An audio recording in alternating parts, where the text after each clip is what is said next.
नमस्कार। अक्षय तृतीया के इस शुभ दिन पर आप सबको ढेर सारी शुभकामनाएं। और डिकोडिंग एस्ट्रो सूत्राज में हम एक नई श्रृंखला को शुरू कर रहे हैं और श्रृंखला का जो शीर्षक होगा वो सादृश्यता का सिद्धांत। और सीरीज में सबसे पहले माँ सरस्वती को और अपने गुरुदेव श्री उद्योतकर झा सर को और हमारे प्रणेता जगन्नाथ भसीन साहब को, CS पटेल साहब को प्रणाम कर हम इस श्रृंखला का आज शंखनाद करते हैं। ज्योतिष में स्टैटिक और डायनामिक दो पार्ट होते हैं और हम नेटल हॉरोस्कोपी यानी स्थैतिक कुंडली की कुंडली में किस लग्न में किस भाव में ग्रह बैठे हैं, किस राशि में बैठे हैं, तो आखिर उनका एजेंडा या उनका एरिया ऑफ ऑपरेशन क्या होगा। मैनेजमेंट फील्ड के लोग जानते हैं कि SOP यानी स्टैंडर्ड ऑपरेशन प्रोसेस। तो ये SOP जो है बेसिकली भाव के गुण कई सारे होते हैं, राशि का अपना एक कैरेक्टर होता है, अपना एक उसका लैंग्वेज में हम लोग कहते हैं ना कि टंच, और साथ में ग्रह के भी अपने कई सारे गुण होते हैं जिन्हें हम सिग्निफिकेशंस कहते हैं। और उस जगह पर वो बहुत अच्छी अवस्था में या बहुत दयनीय अवस्था में उस तरीके की चीजों को करने के लिए बाध्य होता है जब अन्य कंडीशंस उस रिजल्ट को लाने के लिए उत्सुक हो। यानी जिस तरीके से हम अपनी वार्ता को शुरू कर रहे हैं तो आप ये समझ रहे होंगे कि विशेष लग्न में कोई ग्रह उस लग्न के जब 12 भाव में मूव करता है तो वो ग्रह के अपने गुण होते हैं, उस पर्टिकुलर लग्न के विभिन्न भावों में उस भाव के अपने गुण होते हैं और उस राशि वो अवस्था पे जो वहां पे होती है उससे उस तरीके के रिजल्ट्स मॉडिफाई होते हैं। और जब वो प्लेनेट वहां जाता है तो प्लेनेट के अपने रिसोर्सेज होते हैं, अपने एरिया ऑफ इन्फ्लुएंस दृष्टियों से होते हैं, तो वो किस तरीके से वहां पर किस पर्टिकुलर रिजल्ट को ज्यादा डील करने के लिए उत्सुक होगा। सादृश्यता के सिद्धांत, लॉ ऑफ सिमिलरिटी, वो हमारा एक ऑब्जर्वेशन पॉइंट होता है जिसमें हम दशाओं में या ट्रांजिट में उस तरीके के रिजल्ट्स को महसूस करते हैं या होते हुए देखते हैं। तो आज हम शुरू करते हैं श्रृंखला और हमारे मेष लग्न से। और मेष लग्न में आज हम जो कलयुग का राजा है राहु, उसकी बात करते हैं, इल्यूजन। तो सबसे पहले जानना जरूरी होगा कि प्रथम भाव के क्या गुण होते हैं और साथ ही किस तरीके से प्रथम भाव के वो गुण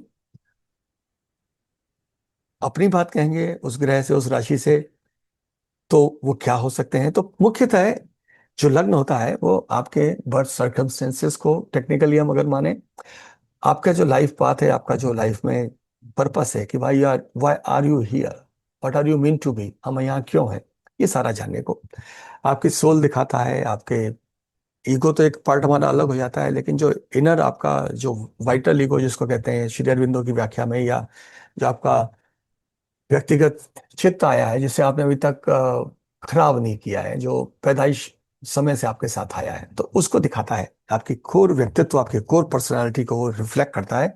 इसलिए लगन का नक्षत्र भी कई लोग डील करते हैं पर्सनालिटी को पहचानने में।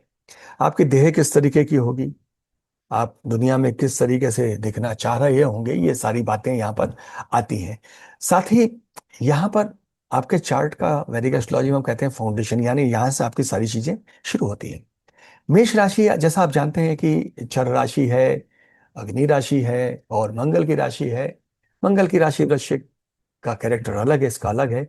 तो ये चलायमान है, ये नेतृत्व में है, ये बैठने नहीं वाली है, लक्ष्य की ओर बढ़ने वाली है, ब्रेव है, कठिनाइयों से डरती नहीं है। क्योंकि आप मेष राशि के गुण जब पढ़ेंगे, हमारे अन्य वीडियोज में सुनेंगे या हमारी साइट पे पढ़ेंगे, तो आपको ये चीजों का अंदाज होगा। यानी जो मेष राशि है अगर उसमें हम जाते हैं तो बेसिकली आप ये देख सकते हैं कि ये राशि कहीं ना कहीं हम ये कह सकते हैं कि आपकी जो एम्बॉडीड एनर्जी है, यानी अगर जोडिक साइन में मेष पहला है तो ये इनिशिएशन का पॉइंट है। तो जो एम्बॉडीड है, हम जिस ऊर्जा को लेके आए हैं और जिस तरीके के हम चीजों को सोचेंगे, प्रयास करेंगे या दुनिया में जो करने आए हैं सोचेंगे, वो इस राशि से प्रभावित होता है। ये बेसिकली एग्रेशन दिखाता है, ये वॉरियर होती है, कठिनाइयों से जूझना जानती है, तो ये आपकी जो ताकत होती है, आपका जो हम कहते हैं वॉरियर स्टेटस होता है, इसको रिप्रेजेंट करती है। और ये डायरेक्ट एक्शन में बिलीव करती है। साथ ही मेष का जो विचरण है या इस राशि का जो स्वभाव है, नेतृत्व है, तो ये अकेले यानी इंडिपेंडेंट निर्णय लेने के लिए या काम करने के लिए सोचते हैं। तो प्रथम भाव मेष राशि के गुण कहीं ना कहीं मिल रहे हैं। इम्पल्सिवनेस है, क्योंकि जब चलायमान है, अग्नि है, तो इसमें एक इम्पल्स भी होती है, क्योंकि ठहराव नहीं है। और ये हमारी फिजिकलिटी में हमारी काइनेटिक एनर्जी को भी दिखाती है, साथ में ये लीडरशिप फोर्स भी दिखाती है। अब यहां पर जब राहु आता है, तो राहु के जो अपने गुण होते हैं, वो गुण हमारे लिए बड़े प्रभावी होते हैं। राहु के हमारे गुण क्या होते हैं? राहु बेसिकली अगर हम देखते हैं तो प्लेनेट ऑफ इल्यूजन है। प्लेनेट ऑफ इल्यूजन के होने के साथ साथ ये एम्बिशियस है मटेरियल परस्यूट्स में, यानी भौतिक जगत में उपलब्धियों के लिए इसे लक्ष्य होते हैं। षड्रिपु जब देखे जाते हैं तो उसमें एक व्याख्या ये भी आती है कि राहु केतु एक्सिस जो हमारे होते हैं, तो राहु जो इस जगत जगत में हमको फिजिकली चाहिए, और केतु जिसको हम भोग चुके हैं, जिससे हमको विरक्त होना है, तो राहु उस पॉजिटिव नेचर को दिखाता है। दूसरा, राहु जो है स्पॉन्टेनिटी का, सडननेस का प्लेनेट भी, तो जो जगह होता है वहां एकदम से चीज को बदल देता है। शेडो ही है, तो जो सोचता है वो सामने जाहिर नहीं होता है।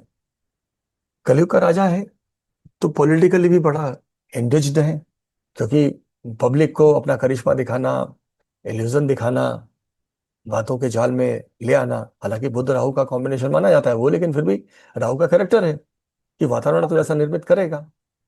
तो इस तरीके की चीजें जो होती हैं वो राहु के अपने गुण होते हैं। इसके सिग्निफिकेशंस उत्तरकालामृत अन्य ग्रंथों में पढ़ेंगे, ढेर सारे हैं, लेकिन हम सादृश्यता में प्रथम भाव मेष राशि और राहु को यहाँ पर कोलैबोरेट करके देख रहे हैं। तो ऐसे जातक बोल्ड होंगे, एम्बिशियस होंगे, और अनकन्वेंशनली पर्सनालिटी इनकी होगी। बोल्ड इसलिए होंगे क्योंकि लग्न है, इनिशिएशन है, मेष राशि इनिशिएशन है, ऊर्जा है, राहु जो है एक तरीके से हासिल करना है चीजों में, कैसे भी करना है, सडननेस से करना है, तो ये बोल्डनेस में आ जाती है। एम्बिशियस है क्योंकि राहु हासिल करने के लिए आता है, मंगल की ऊर्जा भी हासिल करने की है, और लग्न जो मैं सोचता हूँ, जो मैं देखता हूँ। अनकन्वेंशनल पर्सनालिटी इसलिए होती है कि जब हमारा व्यक्तित्व ही लग्न से है, राहु अनकन्वेंशनल प्लेनेट है, तो हम कब नियम तोड़ दें, कब क्या कर दें, ये किसी को भरोसा नहीं होता है, और हम विपरीत चलते हैं समाज से। लीडरशिप फेम और पावरफुल प्रेजेंस इसकी होती है, क्योंकि जो लीडरशिप होती है उसमें इल्यूजन, यानी आप वो चीज दिखाएं कि जो दुनिया देखनी चाहती है।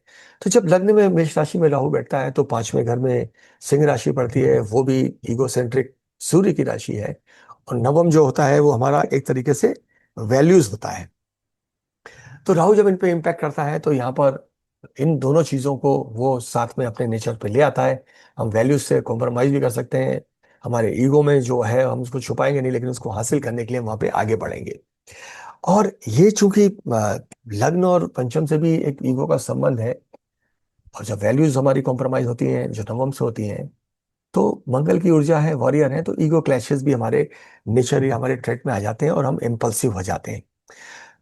ऐसे लोग, चूंकि इनमें ऊर्जा है, इनमें स्पॉन्टेनिटी है, तुरंत कोई काम करना है, राहु की सडननेस है, और लग्न यानी ये मैं हूं, तो ऐसे लोग पॉलिटिक्स में, ऐसे लोग लीडरशिप में, क्योंकि ये मंगल के भी गुण हैं। ऐसे लोग स्पोर्ट्स में, क्योंकि मंगल का कैरेक्टर है, और राहु सडननेस, राहु बेखौफ, मंगल बेखौफ, तो ये लोग वहां पर उस तरीके के चीजों के बारे में सशक्त होते हैं, सचेत होते हैं। ध्यान रहे, कुंडली में किसी भी रिजल्ट के लिए हम अन्य कई सारी चीजों को भी देखते हैं, लेकिन ये लॉ ऑफ सिमिलरिटी या सादृश्यता का सिद्धांत में कि ऐसे कौन से गुण प्रभावी होंगे किसी ग्रह के किसी पर्टिकुलर भाव में और राशि में बैठने से, उस पर ये हमारी सीरीज आधारित है। अगले अंक में हम मेष राशि के दूसरे भाव यानी वृषभ राशि में राहु बैठेंगे, तो किस तरीके के प्रभाव को वहां पर हम देख सकते हैं, इस पर बात करेंगे। तो आज का ये शुभ दिन आपके लिए मंगलमय हो। आपकी ज्योतिष की साधना और ज्ञान अक्षय पात्र तरीका सदा लबालब बनता रहे, समाज में आपका ज्ञान जाता रहे, यही कामना। बहुत बहुत धन्यवाद।